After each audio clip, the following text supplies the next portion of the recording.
इंसान बहू की 5 चुड़ैल सास ने की दिवाली की सफाई। मुन्ना, मुझे माफ कर देना। मैं तुझे पूरा आराम नहीं दे पा रही हूँ।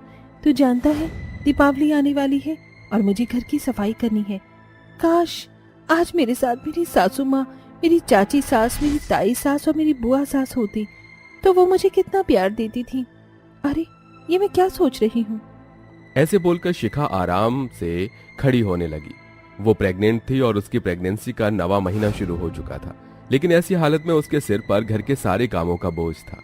ये निकालना है, इसे फेंक देती हूँ। और अब ये अलमारी साफ करते करते उसके हाथ उसकी सास का एक गहना लग गया, जिसे देख शिखा की आंखें भर आईं। सासू माँ, आप इतनी जल्दी क्यों चली गई? शिखा ऐसे बोलकर उस गहने को हाथों में लिए बिस्तर पर बैठे रोने लगी और इसी बीच थकान की वजह से उसकी आंख लग गई। शिखा कितनी परेशान है। सही कहा, लेकिन हम उसके ऊपर इतना काम का प्रेशर नहीं पड़ने देंगे। चलो बहनों, सभी काम पर लग जाओ।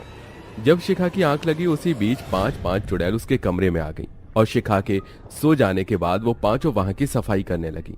देखने से लग रहा था जैसे कि उन्हें शिखा से हमदर्दी हो। एक कमरे के सभी पर्दों को साफ कर रही थी तो दूसरी ने पंखा चमका दिया था। एक ने पूरी अलमारी साफ की तो तीसरी ने कमरे की दीवारों को बहुत ही अच्छे से साफ कर दिया और 5वीं चुड़ैल शिखा को अच्छे से गहरी नींद में सुलाए रखने के लिए उसके सिर में कभी हाथ चलाती तो कभी उसे अपने मुंह से ही आरामदायक हवा करती। शुक्रिया मेरी बहनों, हमारा सारा काम हो गया है। पूरा कमरा अच्छे से साफ करके पांचों ही चुड़ैल गायब हो गई। कुछ देर बाद जब शिखा की आंख खुली तो वो सब कुछ साफ और चमचमाता देख हैरान हो गई। ऐसे ही अगले दिन कल के दिन की सफाई का तो मुझे पता भी नहीं चला।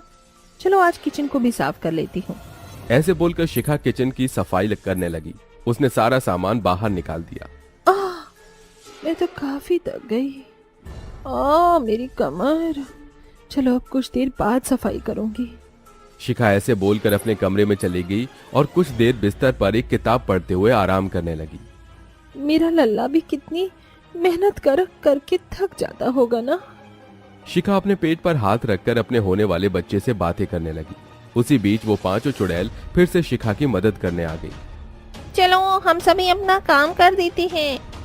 ठीक है, तुम दोनों इन बर्तनों को धो दो और आरती और मैं रसोई की दीवारें साफ कर देंगे। और बची चंचल, तो चंचल तू सारा सामान वैसे ही लगाती रहना जैसे वो पहले था। चलो जल्दी जल्दी सभी अपने अपने हाथों को चलाओ। पांचों चुड़ैल ही अपने अपने काम पर लग गई। 2 सभी बर्तनों को साफ कर रही थी तो 2 ने मिलकर किचन का कोना कोना साफ कर डाला और एक चुड़ैल ने सभी सामान को वापस उसी की जगह पर सेट कर दिया। वाह, सब कुछ चमचमा रहा है। अब काफी देर हो गई, मुझे वापस से काम पर लग जाना चाहिए। लगता है कि शिखा यहाँ आ रही है। जैसे ही शिखा रसोई में आई पांचों चुड़ैल वहां से चली गई। शिखा रसोई को चमचमाता देख बिल्कुल चौंक गई। ये क्या? मैंने तो कुछ भी साफ नहीं किया था। ये सब कुछ किसने किया? शिखा जाकर सभी बर्तनों को निहारने लगी। वो इतने ज्यादा साफ थे कि शिखा उनके अंदर अपनी शक्ल देख पा रही थी, लेकिन वो सब इससे परेशान थी। कौन है जो मेरा उल्लू बना रहा है? शिखा के पूरे घर की इसी तरह से उन चुड़ैलों ने सफाई कर डाली थी, लेकिन शिखा को अभी तक इस सब की कोई खबर नहीं थी। ऐसे ही सिलसिला चलते चलते अब धनतेरस आ चुका था। शिखा के घर में भी आज के दिन मेहमान आने वाले थे। आज तो मुझे पूरे 30 लोगों के लिए खाना बनाना है। हे भगवान, ये प्रेगनेंसी के दिनों में ऐसे काम सर पर क्यों आते हैं? शिखा ने आज ये बात जानबूझकर तेज बोली थी क्योंकि वो जानना चाहती थी कि ऐसा कौन है जो छिपकर उसकी मदद करता है। अब मैं तो चली खाना बनाने। शिखा खाना बनाने चली गई। उसे मेहमानों के लिए खाना बनाना था, इसीलिए वो सब्जियां काटने लगी और काटते काटते ही उसने नाटक करना शुरू कर दिया। आज तो मुझसे खड़ा भी नहीं हुआ जा रहा है। मैं तो ये खाना कुछ देर बाद बनाऊंगी। ऐसे बोलती हुई शिखा अपने कमरे में जाकर लेट गई और ऐसे नाटक करने लगी जैसे कि वो गहरी नींद में सो चुकी है। आज तो मैं उसे पकड़ ही लूंगी। शिखा के लेटते ही वो पांचों चुड़ैल फिर से उसकी मदद के लिए वहां आ गई। आज फिर से शिखा को हमारे साथ की जरूरत है। चलो बहनों, शुरू हो जाओ। शिखा की गैर मौजूदगी में पांचों चुड़ैल उसके मेहमानों के लिए खाना बनाने लगी। वैसे तो वो बड़ी ही सावधानी से काम कर रही थी, लेकिन शिखा आज उन्हें पकड़ना चाहती थी, इसीलिए वो दबे पांव रसोई की तरफ आई। आज तो मैं इसे छुपे रुस्तम को पकड़ ही लूंगी। ऐसे बोलकर जैसे ही शिखा ने रसोई में देखा सब्जियां खुद ही कट रही थी, चम्मच, भगोने, बर्तन अपने आप ही हिल रहे थे और खाना खुद ब खुद बन रहा था। दरअसल ये सारे काम कर तो चुड़ैल ही रही थी, लेकिन शिखा को वो दिखाई नहीं दे रही थी। हे भगवान, ये सब शिखा ये सब देख बहुत डर गई।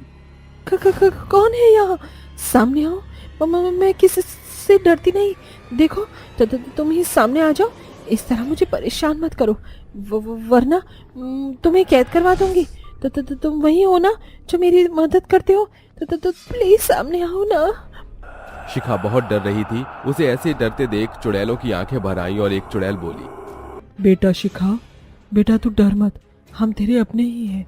मैं तेरी सासू माँ हूँ। सासू माँ? हाँ, और यहाँ पर बस तेरी सासू माँ ही नहीं, तेरी बुआ सास, चाची सास और ताई सास जी भी हैं। क्या आप सब यही? हमारी बच्ची तो इतनी अकेली थी कि हमसे तेरा ये अकेलापन देखा नहीं गया और हम तेरे लिए लौट आए। आप सभी मुझे छोड़कर क्यों चले गए?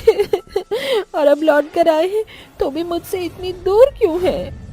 मेरी बच्ची, तो कहीं हमारा चुड़ैल रूप देखकर डर ना जाए, बस इसीलिए हम छुपे हुए हैं। जो भी हो, लेकिन अब मैं आपको देखना चाहती हूँ। प्लीज सामने आइए। शिखा के ऐसे बोलने पर सभी चुड़ैल उसके सामने आ गई। वो पांचों ही उसकी सास थीं, इसलिए वो उसकी इतनी मदद भी कर रही थी। उन पांचों ने वही कपड़े पहने हुए थे जिन्हें पहनकर उनकी मृत्यु हुई थी, इसीलिए शिखा उन पांचों को ही पहचान गई और उनसे लिपट गई। सासू माँ जी, आपको तो ना जाने ऊपर जाने की कौन सी जल्दी थी जो आपने अपने पोते या पोती के भी दुनिया में आने का इंतजार नहीं किया, लेकिन यही आपको वापस यहाँ खींच लाया है। तो अब आप मेरे साथ ही रहना, ठीक है? नहीं मेरी बच्ची, हम तो अब इस दुनिया से जा चुके हैं, इसीलिए हमें यहाँ से जाना ही होगा। लेकिन हमारा आशीर्वाद हमेशा तेरे और तेरे बच्चे के साथ रहेगा। तो ठीक है, मैं आपको नहीं रोकूंगी, लेकिन सासू माँ जी, कम से कम आप मेरे पास दिवाली तक तो रुक ही सकती हो। मेरे साथ दिवाली मनाकर आप लोग चले जाना प्लीज। पांचों चुड़ैल ने हाँ में गर्दन हिला दी। शिखा ने उन पांचों के बारे में अपने पति को बताया और अपनी माँ और ताई चाची के बारे में जानकर वो भी बहुत खुश हुई। दिवाली के दिन शिखा ने अपने सासू माओं के साथ मिलकर घर की सजावट और ढेर सारे पकवान बनाए और सभी ने मिलकर हैप्पी वाली दिवाली सेलिब्रेट की।